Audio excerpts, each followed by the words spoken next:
Hey guys, welcome. This is Jen Frost with Faith and Fabric, and it's time for another edition of our Free Motion Friday. Now, every week we always take a theme from Scripture, actually a specific verse, and we kind of do a little bit of a reflection on that, and then we go ahead and we sew it. So today's going to be just slightly different because today we're going to be working on the theme of wood.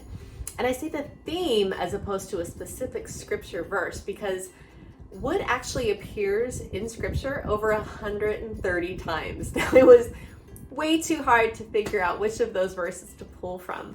So we're just going to talk about wood as a whole today, okay? So first I want to show you the quilt we're going to be working on is actually, it's the third installment of working on our Pentecost quilt. Here's a photo of that quilt. And I'm actually going to put a link up here to the original tutorials we did on this. So we did one on quilting the rays, that's up here. And then we did another one on quilting the dove, and I'll put that up here too, where we did some of those really pretty spirals. So you can catch up if you haven't done those two steps, but here's finally that third installment, right? A little bit late, but it's here. So let's talk about wood today. Now, in Scripture, like we said, it's over 130 times you're going to find the theme of wood. Here's a couple examples of where you see it. You see it first, right at the very beginning when Adam and Eve are in the garden. I mean, they take that apple or that pomegranate from a tree of wood. You see it with Noah and his ark. You see it with Moses in the Ark of the Covenant. You see it when there's so many instances in, I think it's in the first book of Kings when they're talking about specifically how to construct something. You'll see here in King Solomon, wood is actually mentioned 7 times in just 8 verses. So you have to wonder, why wood? Wood has a very important focus for us. You think about it, wood is an organic material, just like us. Wood is strong, it gives us shelter. Wood is comfort, it gives us warmth when we burn it. Wood is even a little bit of salvation for us, right? I mean, we breathe out carbon dioxide and we need oxygen, and the wood takes in that carbon and it gives us back that oxygen. So it's even life-giving. And I think so many of these references of wood, its strength, its comfort, its redeeming qualities, really are akin to what Christ is for us. So I think that's why, for me, you feel that theme of wood carrying so heavily through Scripture. And obviously then you see wood at the very end of Scripture, well, not the total very end, but towards the end, when Jesus himself dies on a cross. So we are going to be taking that wood and we're going to be making some wood today for our design. So here's the quilt that I've got so far that I'm working on. You'll see, again, here's the pieces we've done so far. So we're going to be just taking some red thread today and we'll be adding some wood grain onto our quilt.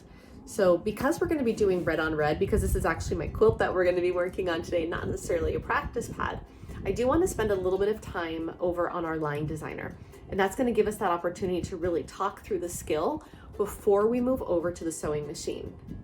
Before we do that, I want to take a look at some tips to help you guys when you create your own design.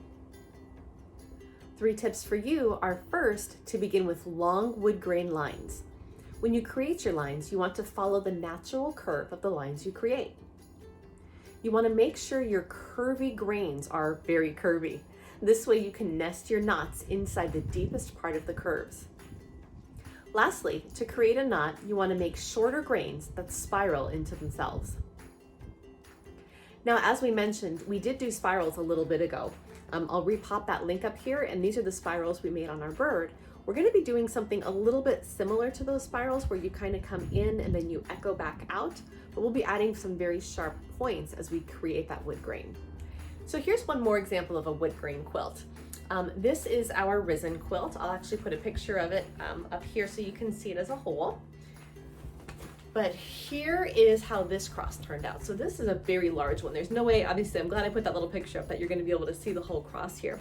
But this cross is also done in a wood grain. I'll bring this close so you can see it here. Again, this one stands out in a little bit contrast. So you'll see this one has a little bit softer of a movement. So this one is much more like a knotty pine look, if you will, because you've got a lot of knots and a lot of soft movements. So you'll see on this one, when this one was sewn, it was a little bit different of a technique. Instead of making those sharp points that we'll be focusing on today, this one actually has softer curves. And again, I like sharing this because there's not a right or a wrong when you're doing this. It's going to honestly be whatever you're most interested, whatever style of wood you're going for, and however it best fits with your quilt. So let's head over to the line designer and get started with our practice. Okay, so I've got my line designer ready. Here's a quick link if you'd like to learn more about how this works. And of course, there's one down below if you'd like to pick up one for yourself. Basically, this is just the world's most amazing free motion practice tool that I've ever had. So I love using this just to kind of practice my skills a little bit here. So we're going to practice a little bit here. As a reminder, this does get a little bit jumpier just because you're not, smoothing, you're not sliding your fabric over your nice smooth machine. I'm actually sliding it over my pretty rough cutting table. So you'll have to excuse those bumps. You're also going to have to excuse my very chipped nail polish as we practice here today. I've got to get that off. So we're going to start first. If this is my block, you pretend your block is the brown fabric I have in here. You'll see I'm actually starting a little bit below the corner. And that's because one of the first keys that you want for making your wood grain is a nice, strong curve. Now, there's not really a right or a wrong way when it comes to making your wood grain. Some of you guys may want to put in a lot of knots. Some of you may want to just put in 1 or 2 knots in your grain. It all depends on the theme you're looking for, the type of wood you want to create. But you want to nest your knots inside the grain itself. So let me show you how that works. So we're going to start off here with a nice big curve line. Okay, so I've got my curve here. Now I'm going to come back and I'm just going to kind of echo that design. Okay, now I have a deep curve right here. So you'll see this is where I can come and I can nest a little bit of a knot. Now you'll see this is almost like those spirals we did, but the difference is here you've got a start and a stop to each one of those points. Whereas when we made spirals last time, you'll remember those were much more curved. So I'm gonna stop here, come back up, whoops, and then come back down. And you'll see now I'll just re-follow that same curve of my line. I can put another little, almost like a flame, if you will, coming up the side for my wood grain. Okay, I'm gonna come back around. You'll see this is where we talked about having those nice deep pockets to create those knots. And so I'm gonna follow it, I'm gonna stop, and now I'm gonna make that arc, but I'm not gonna close it. I'm gonna leave it open because you need to come back out. But this is where you're almost gonna be making that same spiral in, and then you're gonna come right back out. Now, just like a regular wood grain, some of your knots are going to be larger than others, some are going to be smaller than others. Knots are going to have different shapes, different sizes. So don't worry about counting to say, oh, I have, 4 layers on this knot and this one only has 3. That's actually going to look more natural. You want to make sure you keep that look, that natural look going all the way through. If you try to make it too uniform, it's not going to work. And you'll see now one thing I'm trying to do is I want to keep my curves going. So I want to keep those nice big waves because if you start making your lines a little bit too parallel, you're not going to have anywhere to nest your knots. So I'm going to keep those curves moving and come down. We'll put another curve in. So we'll add a small little knot right here. Come back out. I'm just going to come right along and follow that line. Okay, now I'm going to put a nice deep curve here. So let's say, you can see if your lines start getting a little too parallel, you can always come back. We'll make a parallel line here. So see what's happened now, for example, is my line has gotten quite parallel. You'll see it doesn't really have those deep curves that you can even see from up here.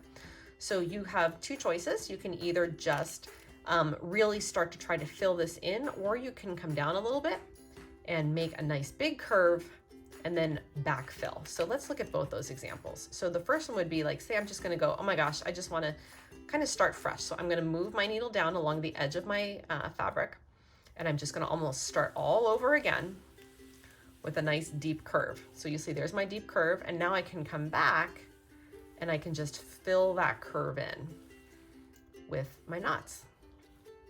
So here's a little knot that I'm gonna slide right in there. We'll come along here. And again, this is where it becomes a little bit of that, that flame feel. If we've done flames, we haven't actually done flames yet. That would be a fun design to do. But you can just continue to make all those lines to fill in, oops, your knots there. cutting table is still sticky. I've got to get it cleaned here a little bit. And now you can come and you can re-add your knots back in here, okay? So there's a little bit of a feel on how we're going to be making our wood grain. Again, that's totally up to you whether you want to make yours. Here, we'll take a look. Flip it over this way. So you can also do it where you just make it a little bit more grainy. So that would be less knots, more grains. So say you don't want to do a knotty pine style wood, you could just come and you can just put in your different grains of wood. This is again still, you're going to want to make kind of those out and back lines to really mimic that organic feel. You know, if you think about wood, it's not going to have just lines that go from one side to the other. It really is going to be a little bit more of this organic movement like we talked about earlier, because wood is a natural breathing thing. It really does. So you'll see what I've done here is I'm creating my curves. Here, I'll lift this up and scooch it out of the way a bit. I've created those curves, but I haven't really put in any heavy knots, but it still kind of has that grain of a wood feel, that wood grain feel. So let's head over to the machine and we're going to go give this a go on our quilts. Let's get started. So we're at the machine. We're going to do a quick supply check. I've got some red silky thread in here. I want it to complement the wood that I've got here in this deep red. So they're very similar toned. Again, I want it to look as much as possible like real wood. Now that's something we didn't talk too much about yet, was when you want to make your wood look like real wood, you want to think about the direction that your wood is going. So I'm going to back this out real quick here.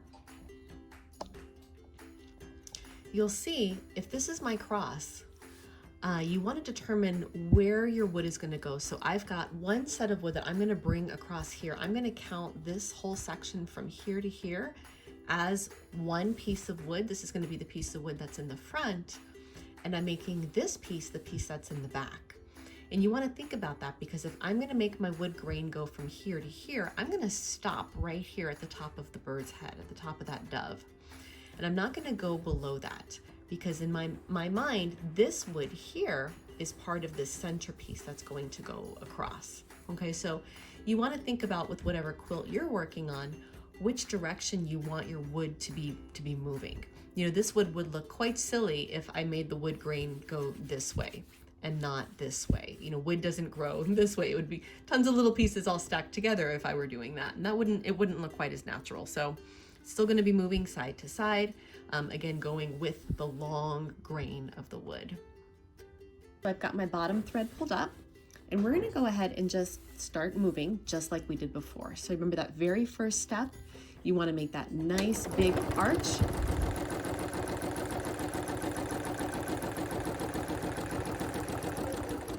Like that. Get these bottom threads out of here. And what that's going to do is give me that very good starting point that I can now build off of on both sides. So now we're going to come back and we're going to fill in that space that we created on this side. You know, I'll probably come here. There we go. It's going to come back in and around. And again, I'm keeping, you know, somewhere between like an 1/8 and a 1/4 inch space. So I'll put a nice little, just a tiny knot to help fill this spot in here. Come back out of it, come up and back down. You know, if you think about natural wood, it does not have a lot of gaps in it, so you don't want to have a lot of gaps in yours either. So that's where those smaller knots and larger knots are going to really help you fill in those spaces. Okay, now I'm going to travel right along my edge here. So you'll see using your edge line is going to be very helpful to you as you're sewing, because there are times where if you bring your point of your wood grain all the way down, you can use your edge to navigate up and down your quilt. Okay, so I've got 2 small knots. I know this is very hard to see in red. We'll take a look at the back like we always do when we're done here. You'll be able to see the contrast a lot more cleanly, but we'll be able to just continue making those shapes as we go through. Now, because this is harder to see, and because we already did do this over on the line designer, I'm going to go ahead and just speed this up as I quilt this section here. I'll probably take care of the rest of it too, but you know, it'll get a little bit repetitive watching, so we'll meet up at the end to do a review.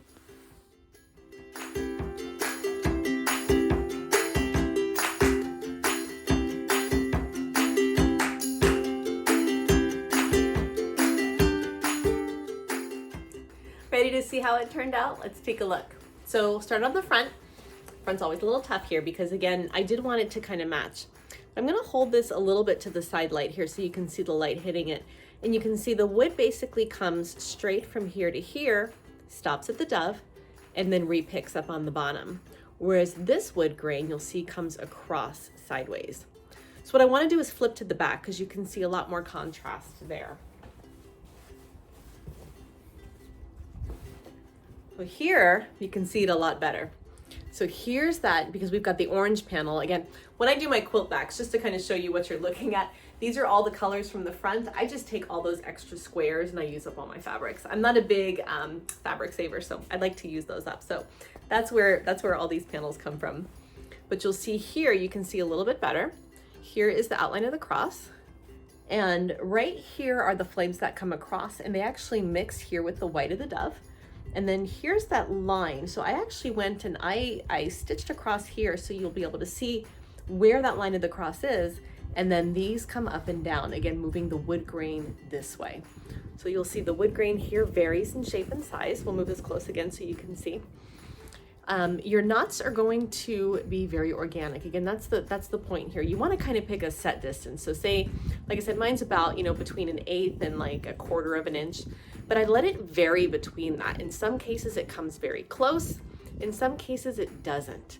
And that's because that's how an actual knot of wood's gonna look. You're gonna have some of those grains that are very close to each other and others that are more further apart. And if you really try to make this too exact of having exactly the same shape curve, it's not gonna have that organic feel to it that you need in wood. So there you go. I hope you've had fun making wood with me today, and I hope that the next time you're outdoors and you see a tree, that you think a little bit differently about those trees that are out there. You think of the wood and how it's just so important from not only a scriptural perspective, but from us, from a warmth and a comfort, and even a little bit of salvation. Enjoy your day. If you enjoyed this video, if you got some good tips, go ahead and let me know by giving it a like. And I encourage you to subscribe. We've got a lot more content coming out in future weeks. We'll see you soon.